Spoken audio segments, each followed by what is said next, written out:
Hey guys, Tyler here. I've covered adult animation before on my channel, but one show I never expected to make a video about is The Amazing Digital Circus, a surrealist dark comedy produced by Australian studio Glitch Productions. It follows a group of 6 humans trapped inside a cartoonish virtual reality simulation, overseen by an erratic ringmaster artificial intelligence named Kane.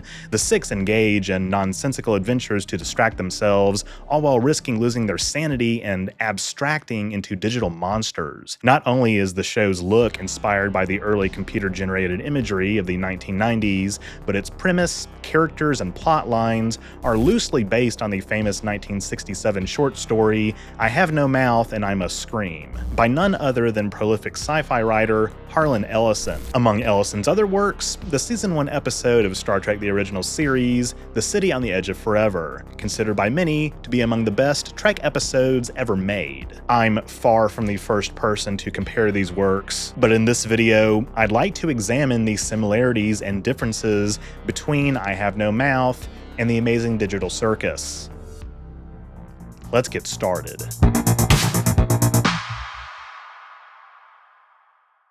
Before we dive in, I'd like to take a moment to talk to you about the sponsor of today's video, my Patreon. By becoming a patron of mine, you're not only supporting the channel, but you also get access to some awesome perks. There are 5 tiers, each with their own unique benefits. At the $2 per month level, you'll get your name in the credits of my videos, plus behind-the-scenes photos, patron-only polls, and special roles in my Discord, as well as ultra-high-resolution digital artwork like the maps from my videos where I chart the routes of various Starfleet ships. You can also read my Star Trek fan comic, Star Trek Endurance. At the $5 level, in addition to the previous rewards, you'll get exclusive monthly vlogs and occasionally extended cuts of some of my video essays. $10 gets you a follow on social media, if that's something you care about, plus a personalized thank you message in your Patreon inbox. At $25, you'll be credited as a top patron and get early access to all rough cuts and occasional script drafts. At the $50 level, I'll give you a verbal shout out in one of my videos.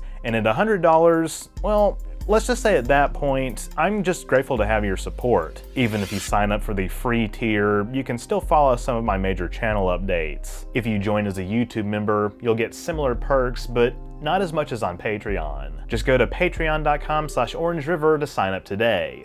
Now, back to the video.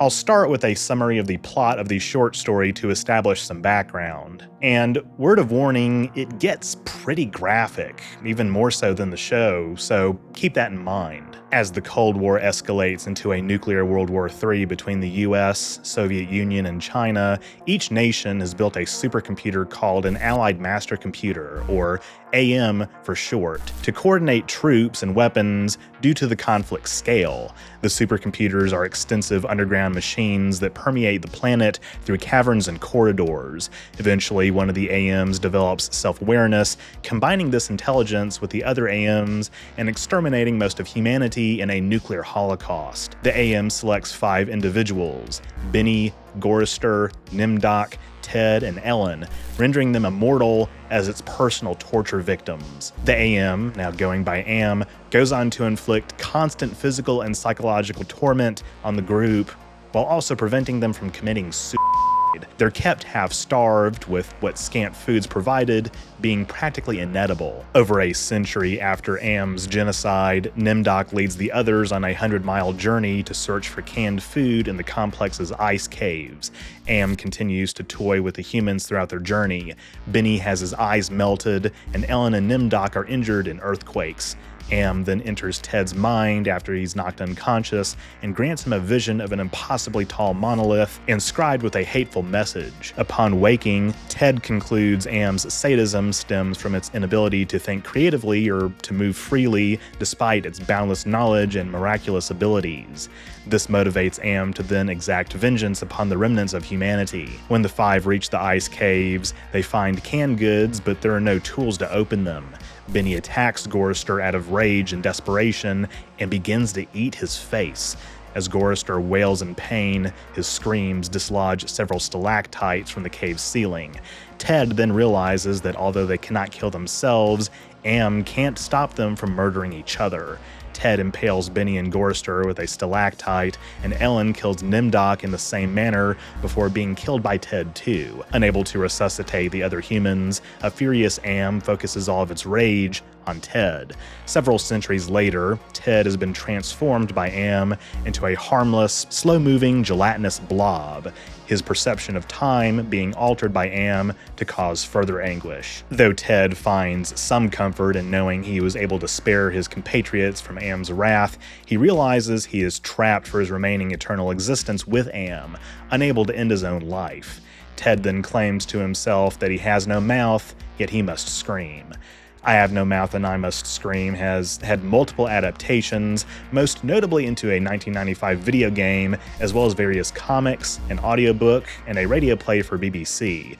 Ellison co-wrote the game and voiced Am as he did in the BBC play, and narrated the audiobook.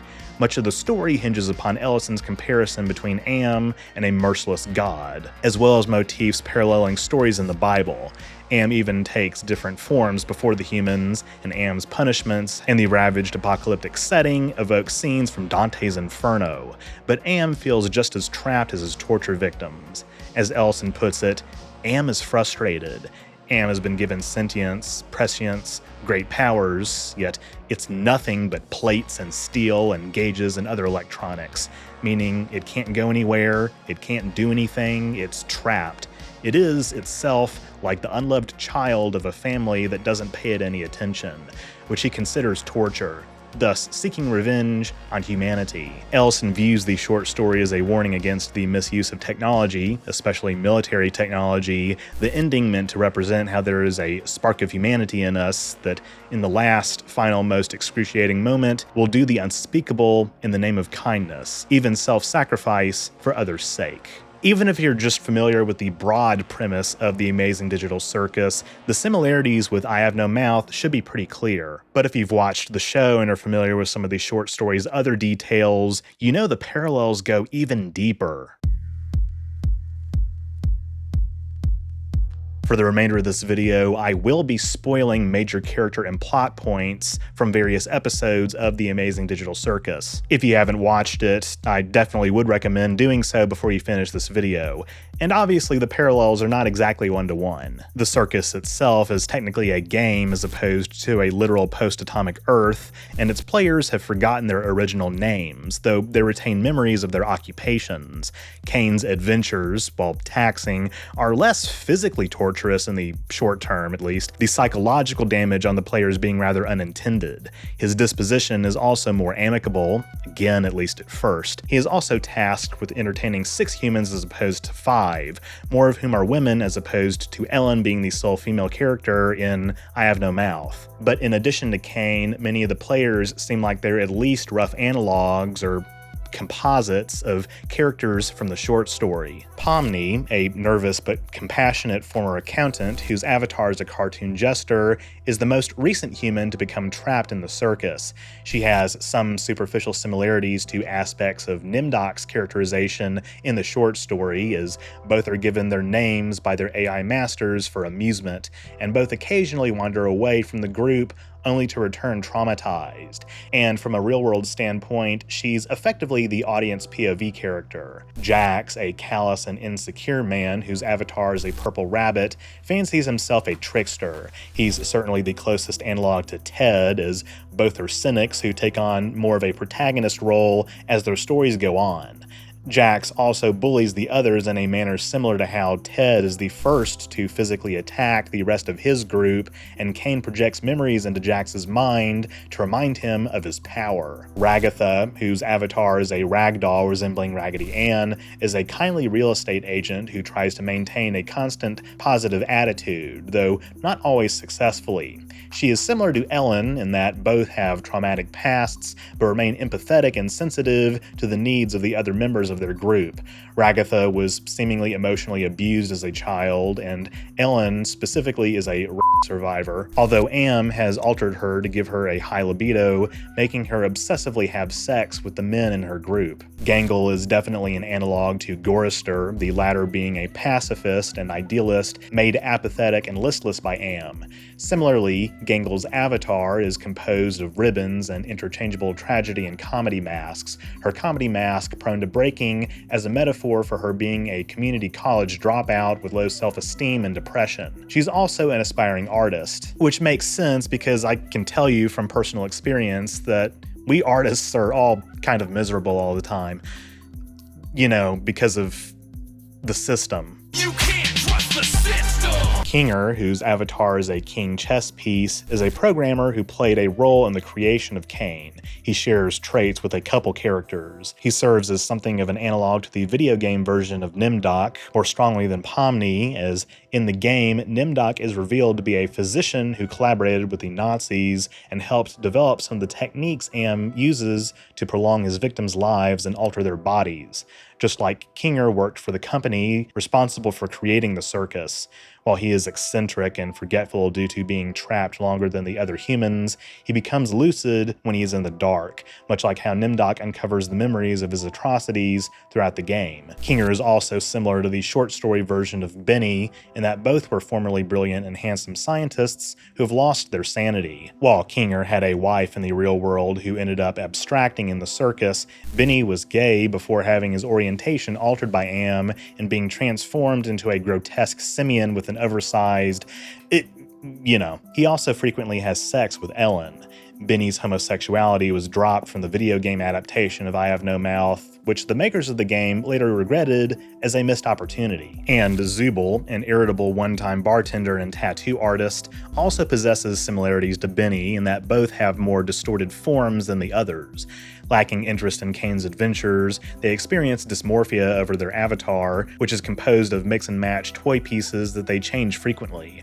Their design and name inspired by different toys from the early 2000s.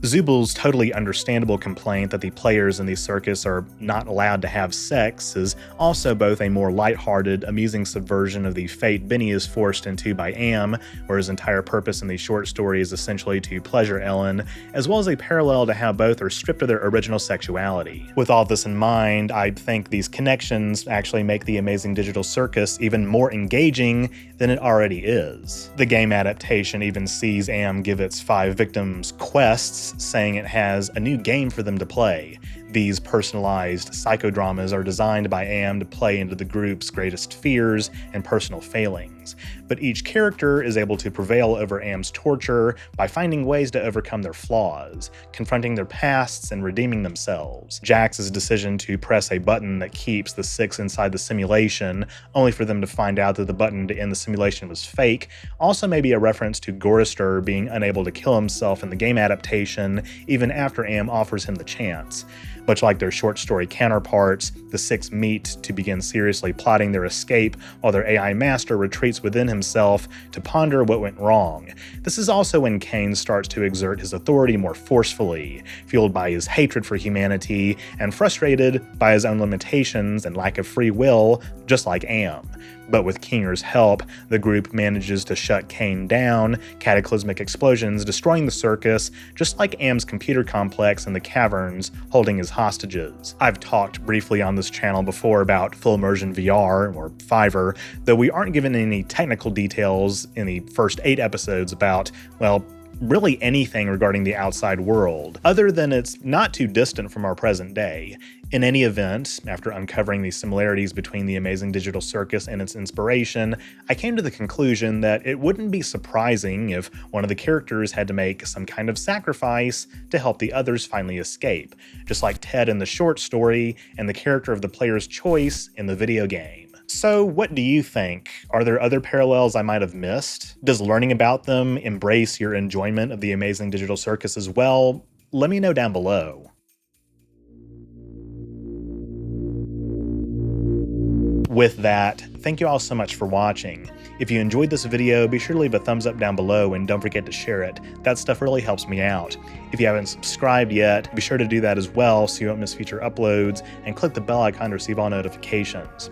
If you want to support my work even further, you can become a patron at patreon.com/OrangeRiver, link in the description, or become a YouTube member by clicking the join button on my channel page. I just want to give a quick shout out to all of my donors who allow me to bring on outside talent like editors to make more high quality content content for you to enjoy. By becoming a Patreon member, you also get access to awesome perks like behind-the-scenes photos and videos, Patreon member-only polls, name in the credits, merch discounts, and more. Or you can drop a one-time super thanks or PayPal donation. All are appreciated. Links to my PayPal, as well as my social media and merch store, where you can get a shirt like this, are in the description too. Also, just as a reminder, I do have a second channel, OrangeRiver Plus, where I've uploaded the VODs of lots of my gaming streams, with more on the way. And in addition to some other goofy one-offs and extra behind-the-scenes content, I've officially made it my second streaming platform, so be sure to subscribe there as well so you don't miss any new content. That's all I have for this week. Hey, this is kind of a Star Trek video. Live long and prosper. Yeah, okay.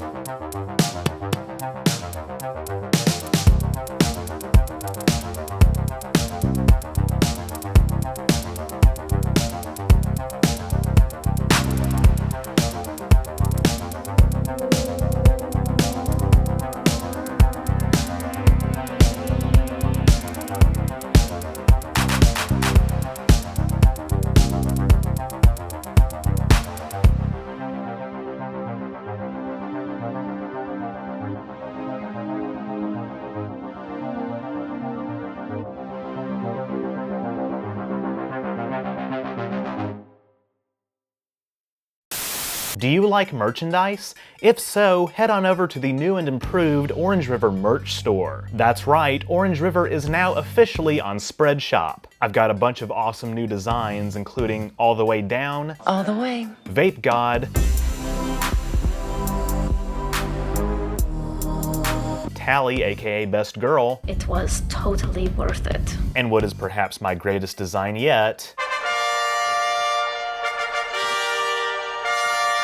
I love being married to my husband. Plus, I've got some of my classic designs like OrangeRiver Arrowhead, N7, and more. And there are even some new products like OrangeRiver hats. That's right, OrangeRiver hats now exist. Visit the link in the description to get discounts and other special deals on items from my store.